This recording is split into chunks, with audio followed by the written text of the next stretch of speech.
Evangelho de Mateus, capítulo 17, versículo 1, diz a palavra de Deus.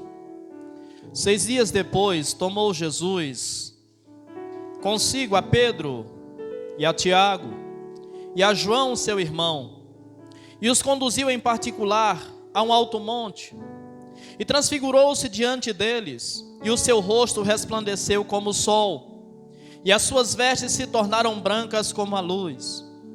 E eis que lhes apareceram Moisés e Elias falando com ele. E Pedro, tomando a palavra, disse a Jesus: Senhor, bom é estarmos aqui. Se queres, façamos aqui 3 tabernáculos, um para ti, um para Moisés e um para Elias. E estando ele ainda a falar, eis que uma nuvem luminosa os cobriu, e da nuvem saiu uma voz que dizia: Este é meu filho amado, em quem me comprazo, escutai-o. E os discípulos, ouvindo isso, caíram sobre o seu rosto e tiveram grande medo. Aproximando-se Jesus, tocou-lhes e disse-lhes: Levantai-vos e não tenhais medo. Erguendo eles os olhos, ninguém viram senão a Jesus. Até aqui.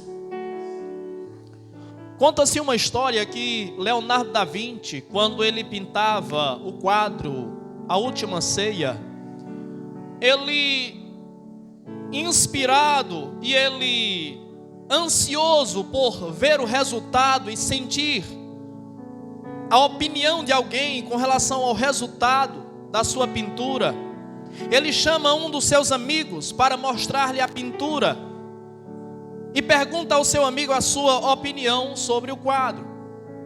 E quando o amigo vê a pintura, começa a elogiar e diz: é muito bela, é muito bonita. E o amigo começa a chamar a atenção para o cálice que estava nas mãos de Jesus. E o amigo enfatizou muito o cálice que estava nas mãos de Jesus. E quando Leonardo da Vinci começou a ouvir os elogios ao cálice que estava nas mãos de Jesus, ele pegou o pincel e passou sobre o cálice e apagou.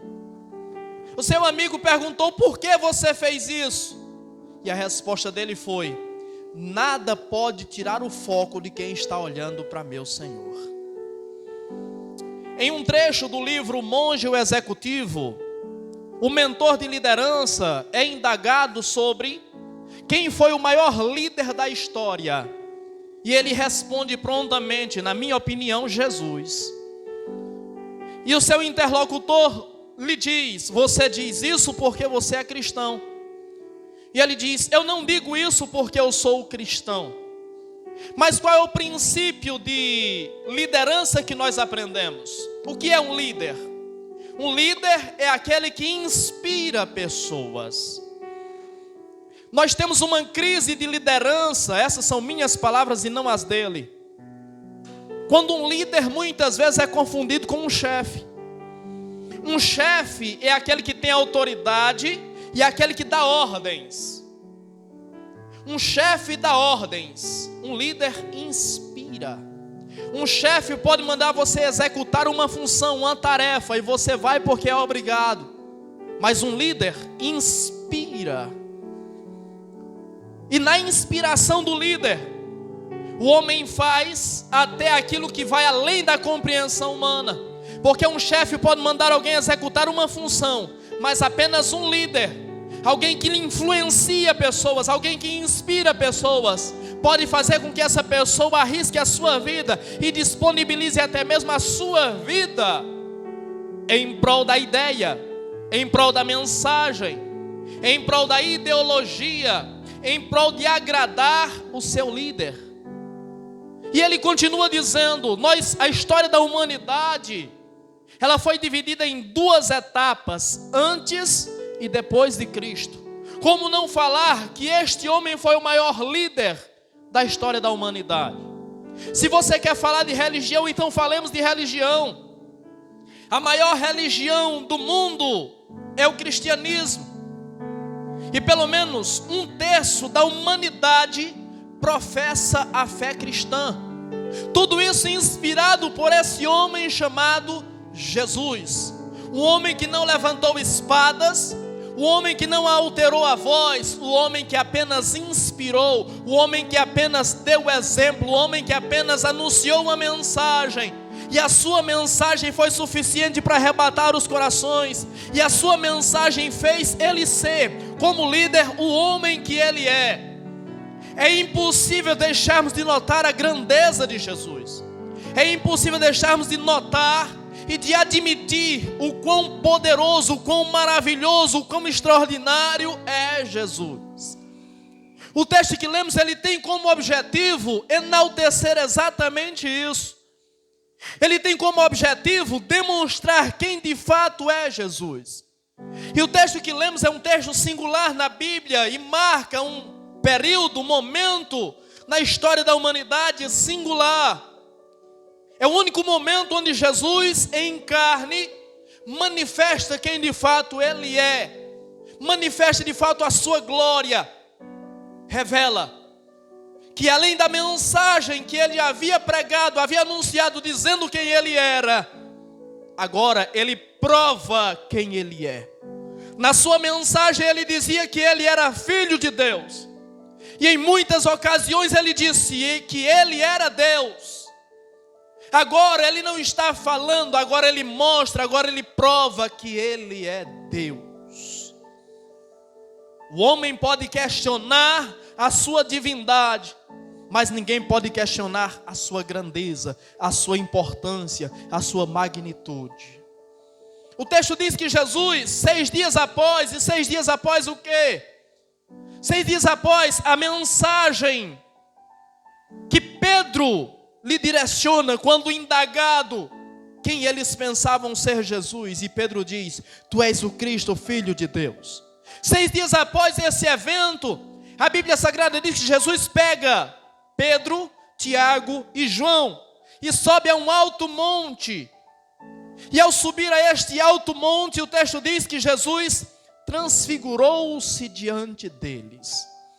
E esses 3 personagens são marcantes na história da Bíblia Sagrada, na história do Evangelho, na história do cristianismo. Porque esses 3 personagens são marcantes? Porque essas 3 pessoas eram mais íntimas, mais próximas de Jesus. Jesus tinha 500 seguidores, a Bíblia nos mostra. Jesus tinha 70 discípulos.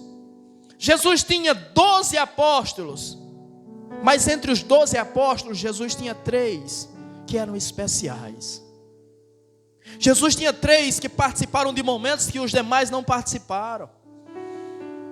E a primeira lição que eu aprendo é que na vida cristã, na caminhada cristã, muitas pessoas vão caminhar com Cristo por um longo tempo. Muitas pessoas vão caminhar com Cristo a vida inteira, mas nunca conhecerão quem de fato Ele é. Nunca terão o privilégio de desfrutar da plenitude dEle. Conhecerão Ele apenas superficialmente. Conhecerão apenas Ele pelos seus feitos, pelos seus atos, mas nunca conhecerão quem de fato Jesus é. Nunca desfrutarão de intimidade com Ele. Ele, quando nos chama, Ele nos chama para um relacionamento íntimo. E Ele quer revelar-se a nós. Ele quer que o conheçamos como de fato Ele é. Só que muitos de nós o conhecemos pelas informações que temos dEle. Se nós queremos conhecê-lo, Ele se revela através da sua palavra. Se nós queremos conhecê-lo, Ele se revela através da nossa intimidade em consagração, em oração a Ele. Se nós queremos conhecê-lo, Ele se revela sim através dos seus milagres. Ele se revela através da sua criação. Ele se revela através da natureza. Ele se revela através da nossa vida. Ele se revela através do nosso intelecto. Ele se revela através da nossa inteligência. Ele se revela. Então, quando não o conhecemos, a falha não está na comunicação dele. A falha está na nossa concepção que temos dele. A falha está no discernimento que nos falta para compreender quem de fato Ele é. Há pessoas que vão caminhar com Jesus. Se Ele tinha 12 apóstolos, 9 o conheciam superficialmente. 9 não tinham a intimidade que esses 3 tinham. nível de relacionamento você estabeleceu com Ele? Você tem estabelecido com Ele? Que nível de amizade nós temos estabelecido com Jesus? Até que ponto nós o conhecemos? Até que ponto nós reconhecemos quem Ele é, do que Ele é capaz, o quão Ele é poderoso, o quão Ele é magnífico? Nós observamos que a grande maioria, infelizmente, o conhecerá superficialmente. A segunda lição que eu aprendo, tendo essa compreensão, esse discernimento, é que a plenitude de quem Ele é, está reservada para alguns, não é para todos. Revelar-se como de fato Ele é, está separado, está reservado para alguns, para pessoas específicas, não é para qualquer um. Pedro, Tiago e João são pessoas específicas, pessoas selecionadas. Mas por que elas são pessoas específicas, pessoas selecionadas? Algo de diferente há nelas. Algo de especial foi praticado por eles. Se eles são especiais, é porque eles se fizeram especiais. Se eles são diferenciados, é porque eles se fizeram diferenciados. Se nós olhamos para a história dos 12 apóstolos, nós perceberemos que não só pelo fato desses três terem desfrutado de momentos específicos com Jesus, a história desses três é diferenciada, os atos desses três são diferenciados, a vida desses três são diferenciadas. Nós aprendemos na vida e na busca pela realização que a maior loucura da vida é nós querermos colher resultados diferentes, semeando as mesmas coisas, praticando as mesmas coisas, realizando as mesmas coisas. Se você deseja ser especial, então faça-se especial. Se você deseja ser diferenciado, diferenciada, faça-se diferenciado e diferenciada. O poder está nas suas mãos. Eu tenho uma frase na qual eu digo: torne-se necessário para ser importante. Seja necessário para ser importante. Pessoas importantes são pessoas marcantes.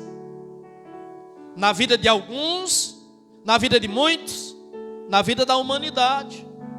Mas para que se seja importante, precisa-se ser necessário. Quando não somos necessários, somos dispensáveis. E sendo dispensáveis, não há em nós importância alguma. Faça algo diferente e você será diferente. Faça algo especial e você será especial. No relacionamento com Deus, quando você se faz diferente, quando você faz diferenciado, Ele mostra para você, revela para você coisas que Ele não revelou para ninguém mais. Ele reserva para você coisas que ninguém mais desfrutou na história da humanidade. Quando eu olho o texto dizer que estão ali naquele momento, o momento mais glorioso do ministério de Jesus, nos quais só participaram Pedro, Tiago e João. Quando eu olho essa realidade, eu percebo que só desfruta da glória, só experimenta de momentos de glória quem também faz-se presente, quem também toma parte nos momentos mais angustiosos, nos momentos mais difíceis. Pedro, Tiago e João estão desfrutando do momento mais glorioso do ministério de Jesus. Por quê? Porque nos momentos mais difíceis eles também estavam ali. Há uma frase que diz: você pode até esquecer de alguém com quem você sorriu, mas nunca esquecerá de alguém com quem você chorou. Momentos de glória estão reservados para aqueles que choram conosco, para aqueles que ficam em silêncio conosco quando o melhor refúgio que temos é o silêncio. Para aqueles que estão aptos para dar um abraço, apenas um abraço, quando tudo que necessitamos é um abraço. Momentos de glória estão reservados para aqueles que estão conosco quando estamos no fundo do poço, quando ninguém se lembra de nós, quando ninguém nos olha, quando ninguém nos dá atenção, quando ninguém dispensa a nós amor. Aqueles que estão conosco nesse ambiente, nesse momento e nessa situação, são os mesmos que estarão desfrutando da glória conosco. Preste atenção. Nos momentos de vitória na sua vida, nos momentos de triunfo, nos momentos de conquista, com quem você celebra? São com aqueles que te ajudaram no trajeto. São com aqueles que não são dispensáveis. São aqueles que são amigos. E às vezes os amigos até são distantes. Mas mesmo distantes, eles estão presentes na hora da necessidade, eles estão presentes na hora da angústia. Você celebra com quem está com você nos momentos fáceis e nos momentos difíceis. As pessoas que só estão com você nos momentos fáceis são oportunistas.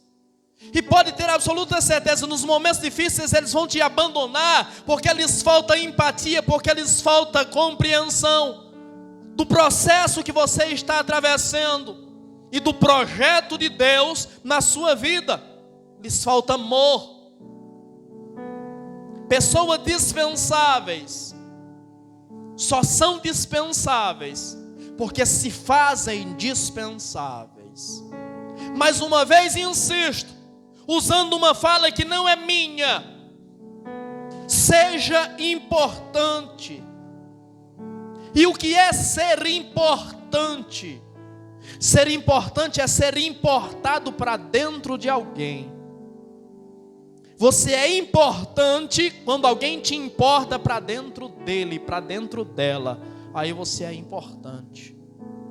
Mas a sua importância está em você se fazer importante. Seja necessário para ser importante.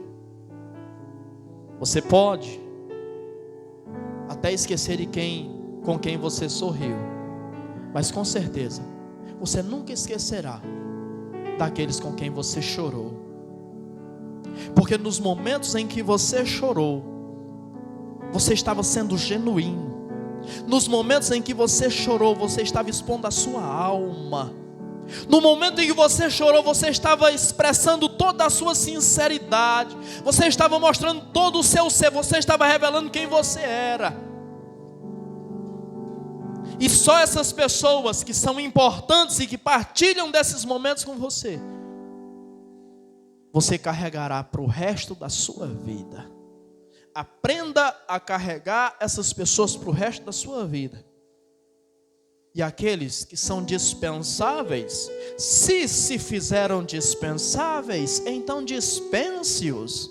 Se fizeram dispensáveis, então dispense-as, pois não merecem espaço na sua vida. Quem não fez parte dos momentos difíceis da sua vida, não merece fazer parte dos momentos de glória da sua vida também. Não merecem te acompanhar. Não merecem trilhar na tua vida, trilhar no teu coração, trilhar na tua mente. Esses homens fizeram parte dos momentos de glória. E por que fizeram parte dos momentos de glória? Porque também fizeram parte dos momentos difíceis. Quem desfruta da intimidade de Jesus ou de qualquer outra pessoa conhece o que outras pessoas não conheceram, vive o que outras pessoas não viveram, experimenta o que outras pessoas não experimentaram.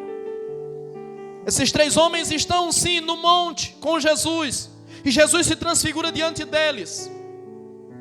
Mas esses mesmos homens estavam na casa de Jairo, quando na casa de Jairo, Jesus ressuscita a filha de Jairo.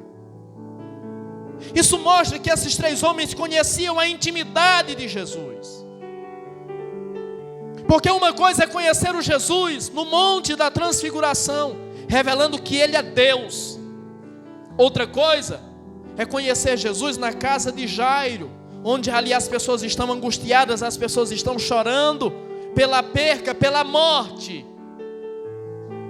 E o homem que eles conhecem na casa de Jairo é o Jesus empático, é o Jesus preocupado, é o Jesus que ajuda, é o Jesus que resolve problemas, é o Jesus que faz além da capacidade humana para resolver o problema, para curar a dor, para enxugar as lágrimas. O Jesus que se revela na casa de Jairo é esse homem empático, que se preocupa, que ajuda, que estende a mão.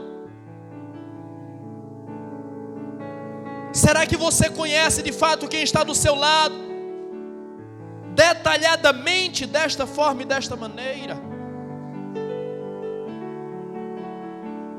Muitas vezes nós somos isso na vida de muitas pessoas.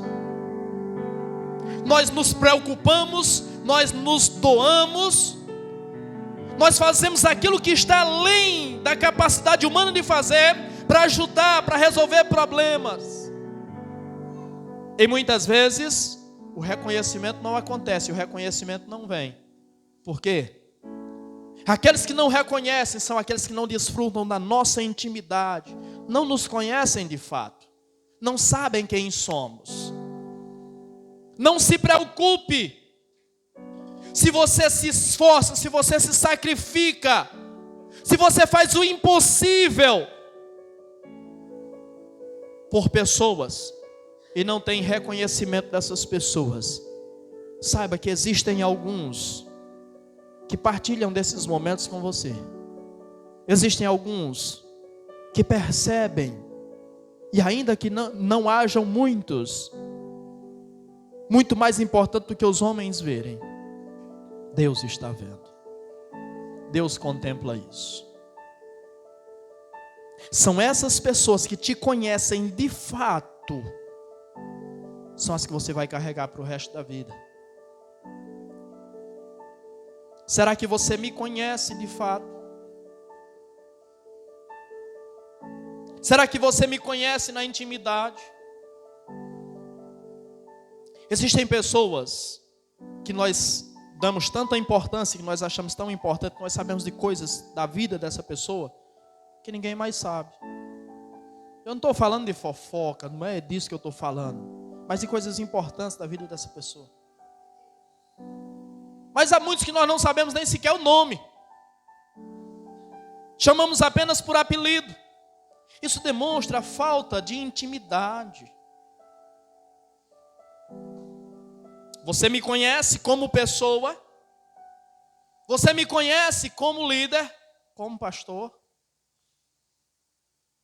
Esses dias eu recebi um vídeo em homenagem ao Dia do Pastor, onde falava de detalhes da vida do pastor que estão no oculto e as pessoas não veem. Quando muitas vezes o pastor traz uma palavra de exortação, alguns torcem o nariz, alguns viram a cara, mas no vídeo dizia: mas ninguém vê enquanto ele está lutando contra os lobos que estão querendo arrebatar o rebanho, estão querendo devorar o rebanho. Muitos veem o pastor superficialmente, mas não veem o que ele faz nos bastidores. E eu tenho aprendido que é aquilo que nós fazemos nos bastidores que faz a diferença.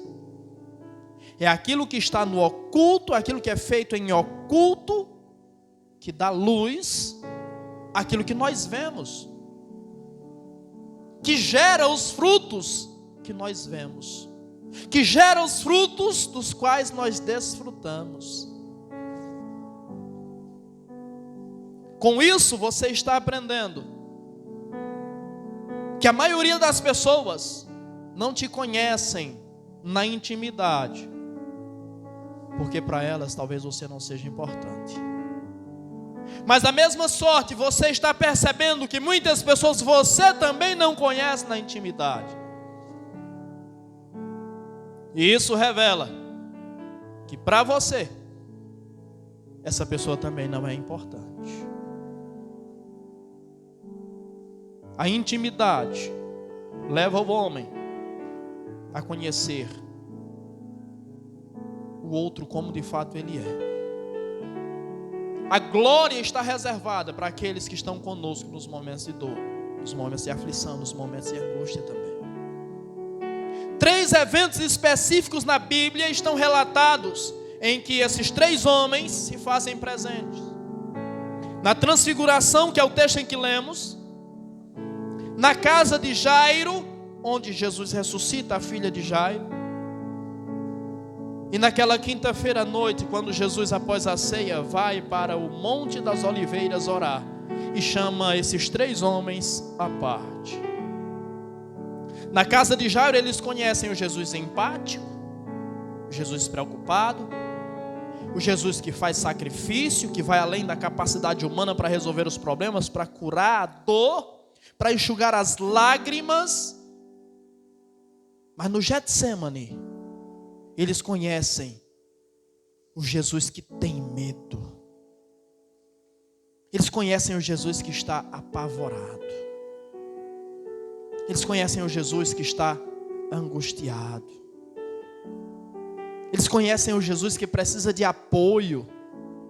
Eles conhecem o Jesus que precisa de um abraço. Eles conhecem o Jesus que precisa de uma palavra. E esse talvez seja o Jesus mais difícil de conhecer. E essa talvez seja a área mais difícil de conhecer o ser humano. Porque o orgulho do homem muitas vezes lhe impede de revelar esse seu lado.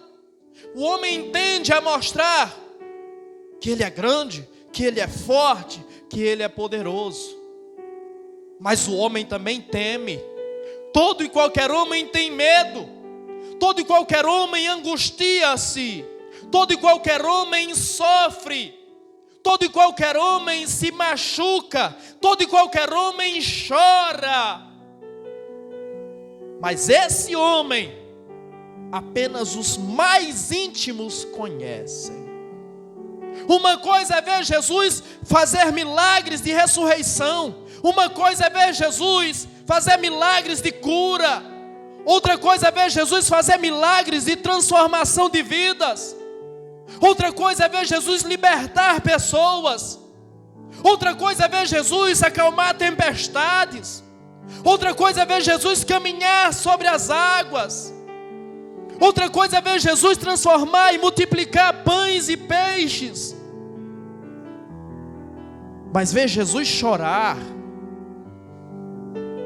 não é para muitos. Ver Jesus pedir ajuda, orem comigo. Ver Jesus pedir apoio não é para muitos.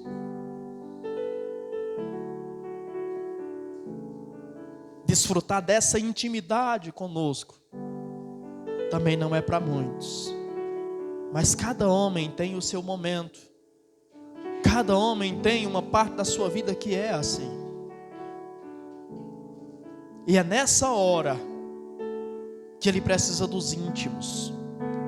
É nessa hora que ele precisa dos verdadeiros, para poder lhe abraçar, para poder lhe oferecer um ombro, para poder lhe ouvir, para poder velar com ele, vigiar com ele.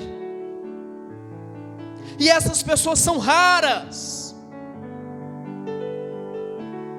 Mas você precisa, para ser essa pessoa, se fazer essa pessoa. E por que essas pessoas são raras e é tão difícil ter pessoas dessa forma? Porque uma das crises que nós temos hoje é a crise de confiança. Em quem você confia para contar as suas dores? Em quem você confia para contar os seus segredos? Em quem você confia para falar daquilo que lhe angustia, daquilo que te fere, daquilo que te machuca? Em quem você confia para isso? Mas todos nós temos coisas que nos ferem, temos coisas que nos machucam, temos coisas que nos angustiam. Mas com quem podemos contar? Jesus deu um voto de confiança para esses 3 homens. E recebendo uma honra tão grande, porque se é honra para eles estar no Monte da Transfiguração, mais honroso ainda é poder conhecer Jesus como Ele de fato é, como homem. Mais honroso do que conhecer a grandeza de um homem é conhecer suas fraquezas. Isso é mais honroso. Porque conhecer a grandeza, qualquer um pode conhecer. Conhecer as fraquezas, apenas os íntimos, apenas os chegados. Isso é para pessoas seletas. Isso é para pessoas que são dignas, é para pessoas que se fazem dignas. É para pessoas que se fazem merecedoras de tal posição. Mas um conselho para mim e para você, que a palavra nos dá, é de que, uma vez sendo feito essas pessoas, não joguemos fora tal posição tão honrosa. Jesus deu a esses homens esse privilégio tão grande, mas no momento em que as pessoas vêm para aprender Jesus, eles fogem, eles abandonam, eles ferem o grau de intimidade que Jesus lhes deu. Eles traem a confiança que Jesus lhes deu. E pior do que isso, quando indagado sobre andar com Jesus, Pedro diz: não, eu não o conheço, eu nunca estive com esse homem. Pedro pragueja Jesus. Será que essa palavra fala com alguém? E alguém já depositou confiança em uma pessoa? Alguém já abriu o coração? Alguém já compartilhou da intimidade da sua vida, da sua casa, com pessoas as quais depois fizeram a mesma coisa que Pedro fez? Praguejaram, amaldiçoaram. Por isso, essa honra é para poucos. E Jesus é nobre o suficiente para dar a essas pessoas essa honra. Mas essa honra não é um privilégio que está guardado apenas para Pedro, Tiago e João. Essa honra é um privilégio para poucos, para uma classe seletiva, para um grupo seletivo. Mas a mensagem de Deus para você é que você pode fazer parte desse grupo seletivo. Você pode conhecê-lo na sua plenitude. Você pode conhecê-lo na sua glória.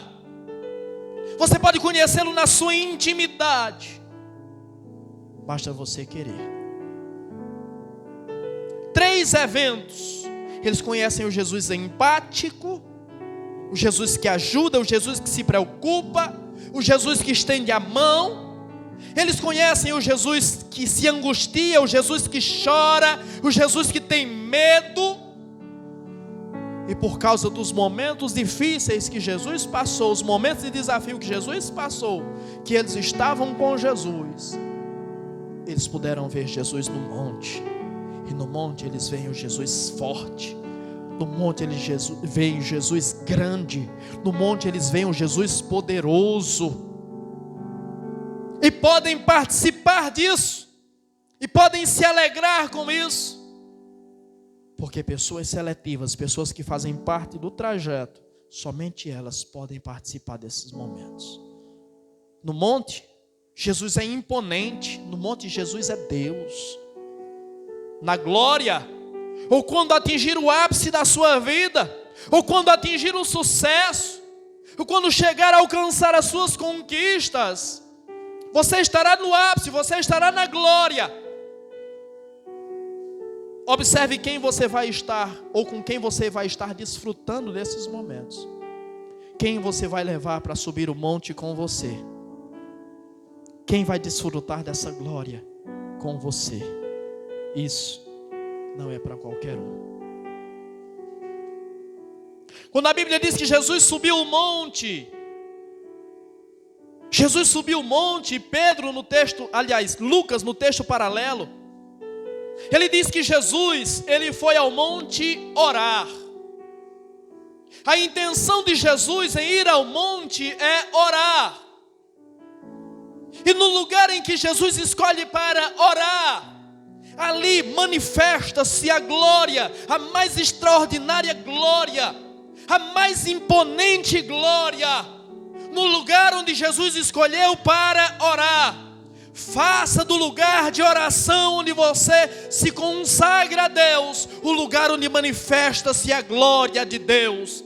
Faça do seu quarto o lugar onde manifesta-se a glória de Deus. Faça da sua casa o lugar onde manifesta-se a glória de Deus. Faça do seu trabalho o lugar onde manifesta-se a glória de Deus. Faça da sua escola o lugar onde manifesta-se a glória de Deus. Faça da sua igreja o lugar onde manifesta-se a glória de Deus. Que a sua vida seja o lugar onde manifesta-se a glória de Deus.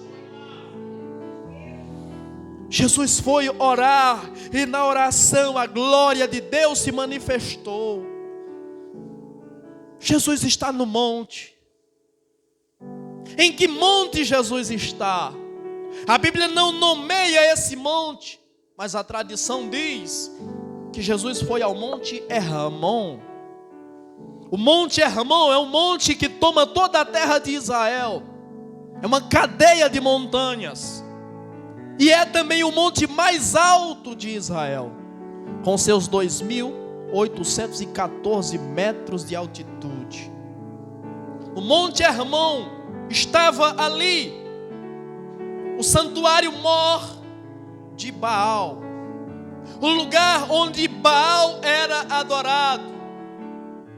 E ali, no lugar do santuário mor de Baal, Jesus sobe e lá manifesta-se a glória de Deus. Os sacerdotes de Baal ali viravam-se para o sol, e virados para o sol, eles dirigiam ao sol as suas orações. E Jesus ali está.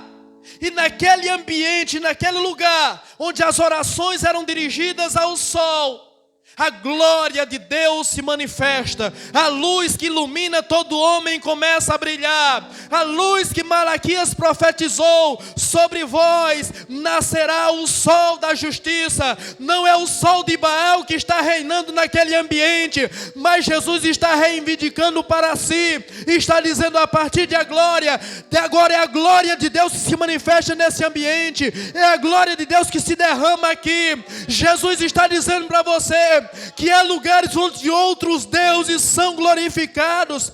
Há ambientes na sua vida, há espaço no seu coração onde outros deuses, outras pessoas, outras coisas são adorados, são honrados, são glorificados. E Jesus está dizendo: eu vim reivindicar para mim, eu quero ocupar esse lugar pertence a mim, única e exclusivamente a mim.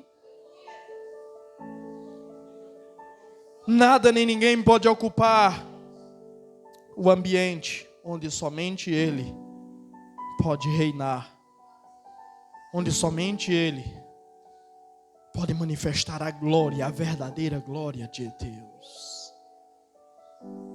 O Hermon, não obstante ser o monte onde Baal era adorado, e o significado do nome Hermon significa sagrado ou proibido. É um ambiente santo. Até o ambiente que foi emporcalhado pelos homens é um ambiente santo. Deve ser feito um ambiente santo. E por que proibido? Proibido porque aquilo que é santo não pode ser tocado por todos. É um lugar inatingível. É um lugar de alcance difícil, nem todos podem alcançar. É um lugar que não é aberto para todos. E esse ambiente, esse lugar, foi citado poeticamente por Davi, no Salmo 133 e versículo 3, onde ele fala do orvalho que desce do Monte Hermon. Mas no final do versículo ele diz que do Monte Hermon Deus derrama bênção e Deus derrama vida para sempre. O lugar onde a glória de Deus se manifesta é o lugar onde Ele derrama a sua bênção, e é o lugar onde Ele manifesta e derrama a vida para sempre. No lugar da sua manifestação, no lugar onde a sua glória pode ser desfrutada, pode ser vivida, pode ser experimentada. Esse Hermon precisa ser você. Quando nós lemos o texto diz que quando eles estão ali naquele ambiente, surgem dois personagens. Quais são esses dois personagens? Moisés e Elias. E qual é o objetivo desse texto? O principal objetivo desse texto é mostrar que Jesus é superior a Moisés e é superior a Elias. Jesus é superior a tudo e a todos. Moisés representa a lei.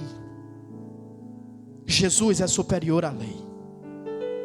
A lei aponta, a lei condena, a lei culpa, a lei julga, mas a graça que nós encontramos em Jesus, ela perdoa todos os pecados e purifica de toda a maldade.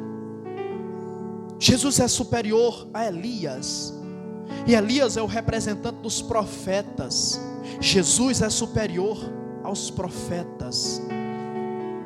Nós vivemos em um tempo de muitos profetas, e muitos profetas que trazem mensagens totalmente distorcidas, separadas, divorciadas do Evangelho de Jesus.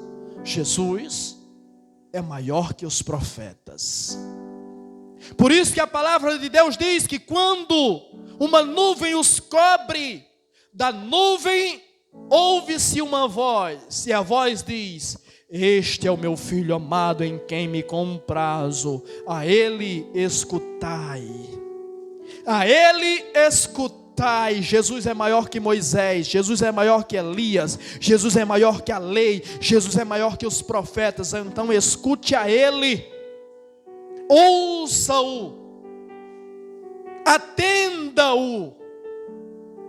Mas aqui há uma outra revelação, aqui há um outro segredo. Nós temos aqui Moisés, que representa sim a lei, mas que está no ambiente onde a glória de Deus se manifesta. E esse ambiente onde a glória de Deus se manifesta é o ambiente onde Deus está, onde Jesus está. E Moisés, que havia sido morto, havia morrido, representa os santos que aguardam o dia do encontro definitivo com Deus. Aqueles que morreram na perspectiva da fé, pela fé, ou na retrospectiva da fé, eles ainda não estão contemplando a visão beatífica, não contemplam Deus, mas aguardam. E Moisés vem apresentar-se diante de Jesus, e obviamente que o texto fala de uma visão, para mostrar que os santos mortos se encontrarão com Ele. A esperança, ainda que morramos, a esperança para estarmos com Ele para sempre. Elias representa os santos que serão arrebatados, pois Elias não morreu. Os santos que serão arrebatados na vinda de Jesus. E Ele está garantindo reafirmando a promessa de que quando ele vier buscar a sua igreja, os seus santos irão com ele. Mas nós temos ali 3 apóstolos de Jesus. E os 3 apóstolos de Jesus são judeus. E esses 3 apóstolos que são judeus e estão também na presença de Jesus, representam Israel, a parte de Israel, o remanescente fiel de Israel, que será salvo também. Mas quando Jesus subiu ao Monte Hermon, com esses 3 discípulos, uma multidão ficou lá no pé do monte. E essa multidão que ficou no pé do monte representam as nações. As nações que não são aqueles que morreram na expectativa da fé, não são aqueles que foram arrebatados por ocasião da vinda de Jesus, mas são aqueles que ficaram para a grande tribulação. São aqueles que terão a possibilidade de encontrar-se com Ele no seu retorno. Quando Ele descer do monte, aquelas pessoas vão encontrá-lo. Terão a possibilidade de encontrar-se com Ele. E terão a possibilidade de passar o milênio com Ele também. Há esperança para todos. Coisas específicas, intimidade, são para alguns, mas salvação é para todos. Todos podem compartilhar e todos podem desfrutar disso. Diante daquela cena, Pedro toma a palavra e diz: Senhor, como é bom estarmos aqui. O Senhor quer que eu faça 3 tabernáculos, um para o Senhor, um para Moisés e outro para Elias. Quando Pedro fala dos tabernáculos, é óbvio que Pedro faz referência aos tabernáculos nos quais os israelitas moraram, habitaram durante a peregrinação no deserto.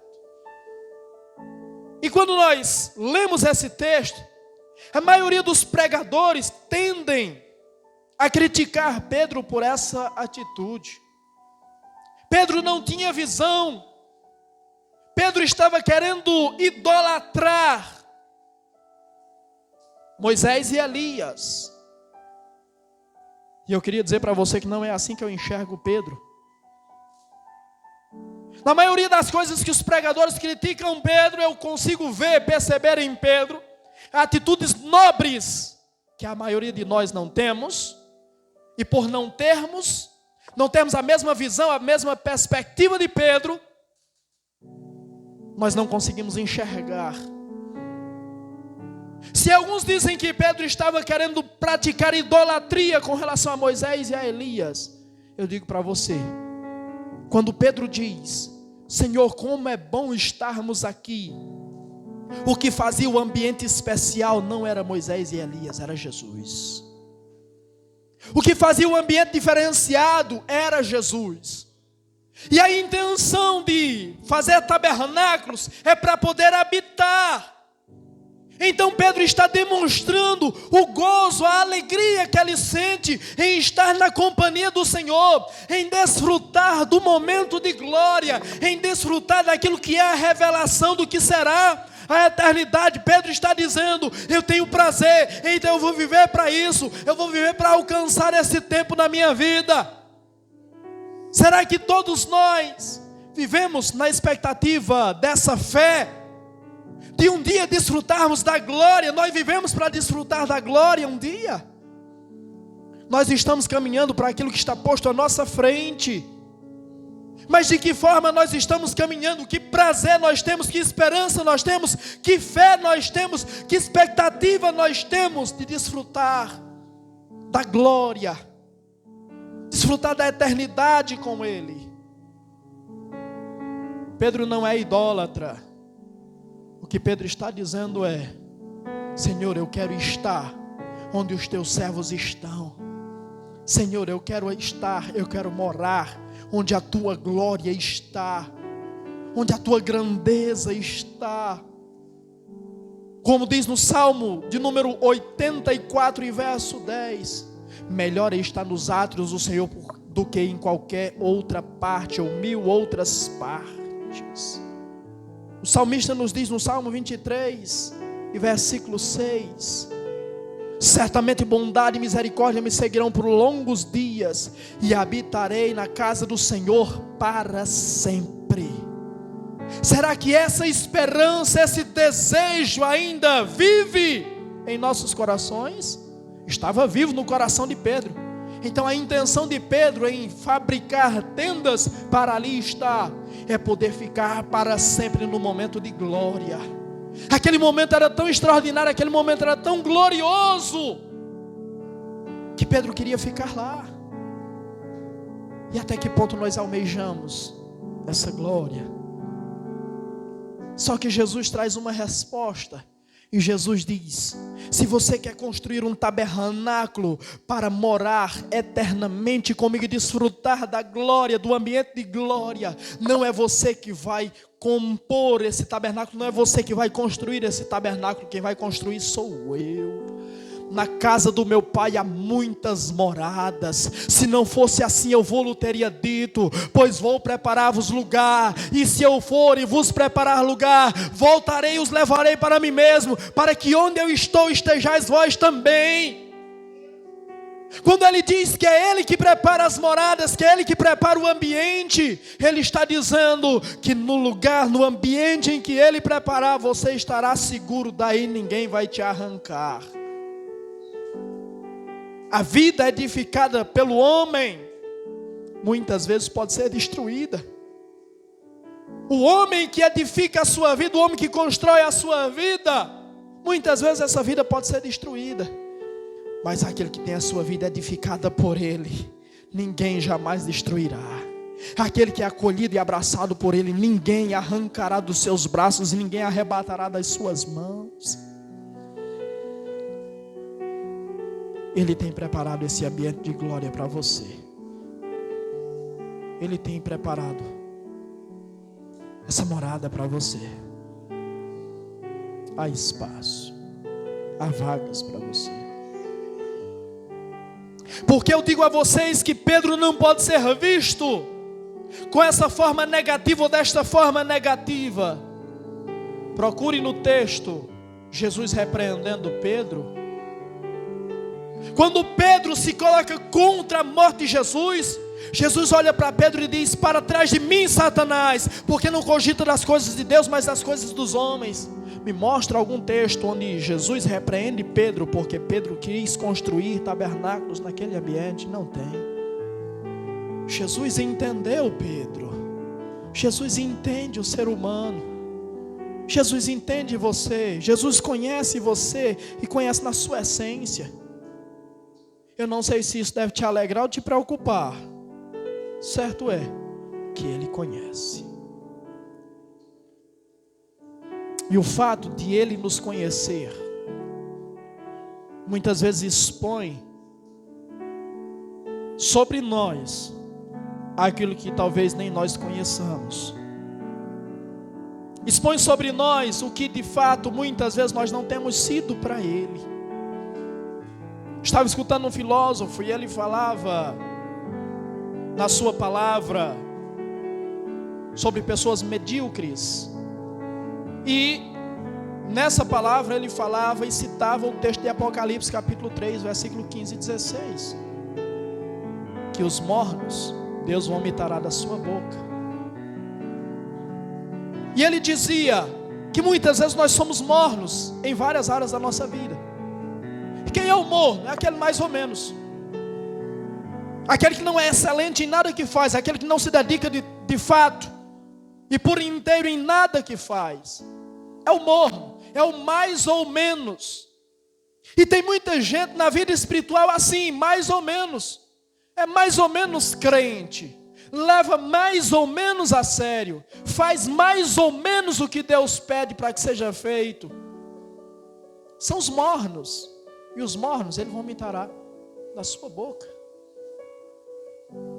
E na sua palavra Ele expunha isso. E Ele dizia: tem pessoas que escolhem, por exemplo, eu vou à missa do meio-dia, porque na missa do meio-dia o padre faz a missa mais rápido. E ele dizia: você acha que seu Deus é tonto? Você o chama de todo-poderoso e você o trata como tonto. Será que você não sabe que ele sabe que você escolheu a missa mais curta? Eu estou usando essa linguagem para ser fiel às palavras dele. Talvez nós, muitas vezes, quando entendemos que ele nos conhece e que é exposto diante dele quem de fato somos, essa realidade vai ficar evidente. Às vezes nós talvez estejamos tratando Deus como um tonto, como se Deus não soubesse o que pensamos, como se Deus não soubesse por que nós fazemos, como nós fazemos, o que planejamos. Ele sabe. E ele não julga como morno apenas o que fazemos, mas ele julga como morno como fazemos. Por que fazemos? Ele é todo poderoso. E ele nos expõe. E o porquê ele nos expõe? Para nos dar a possibilidade de reconhecer quem de fato somos. E podemos mudar essa realidade. A nuvem os cobre. E a voz diz: este é o meu filho amado, em quem me comprazo. Escutai-o. Escutai-o. O mundo está perdido. As pessoas estão perdidas. Os valores estão perdidos. O valor da vida humana perdeu-se. E por quê? Porque nós estamos desprezando essa simples frase pronunciada por Deus. Vou resumir a frase, a última palavra: escutai-o. O mundo está do jeito que está, porque nós paramos de escutá-lo. As pessoas estão do jeito que estão, porque pararam de escutá-lo. As guerras estão acontecendo porque pararam de escutá-lo. Os valores estão invertidos porque pararam de escutá-lo. E quando paramos de escutá-lo, nos distanciamos dele, nos distanciamos da sua mensagem, nos distanciamos da sua verdade. Então o que nos resta é isso. E às vezes o acusamos. Se ele é Deus, se ele é todo poderoso, então por que o mundo está da forma que está? Porque os homens são violentos, porque os homens são assassinos. Por quê? Por que tanta maldade? Nós deixamos de escutá-lo. Lembre-se que eu citei o exemplo de Jesus na casa de Jairo. Nós muitas vezes acusamos Deus e culpamos Deus pela situação do mundo, mas não levamos em consideração que Ele se preocupa, que Ele está pronto e apto para ajudar, para mudar, para transformar, que Ele tem sim empatia, Ele não está alheio à dor e ao sofrimento humano. O que nós ignoramos é que Jesus foi à casa de Jairo, porque Jairo o convidou, porque Jairo o chamou. Então o que faz o mundo estar da forma que está, o que faz as pessoas estarem da forma que estão, não é a inércia de Jesus, mas é a ausência de Jesus. E a ausência de Jesus se dá na falta de empatia do homem para com Ele, na falta do convite do homem, da intimidade do homem para com Ele. Se você não tem intimidade com Ele, lembre-se, Apocalipse 3:20, eu estou à porta e bato. Se alguém ouvir a minha voz e abrir a porta, entrarei na sua casa, cearei com ele e ele comigo. Você precisa chamá-lo, você precisa convidá-lo, você precisa permitir que ele faça parte da sua vida. É assim que as coisas vão mudar. Do contrário, você vai continuar culpando ele pelos seus erros. você vai continuar culpando ele pelos seus fracassos, que são decorrentes das suas falhas. Escutai-o. Este é meu filho amado. Escutai-o. Quando eles ouvem esta palavra, eles caem por terra, diz o texto, cheios de temor, cheios de medo. Porque quando Deus fala, a terra treme. A voz de Deus assusta, porque a voz de Deus é poderosa. A voz de Deus sempre estremece o ambiente onde Deus fala. Que a voz de Deus esteja estremecendo a sua vida,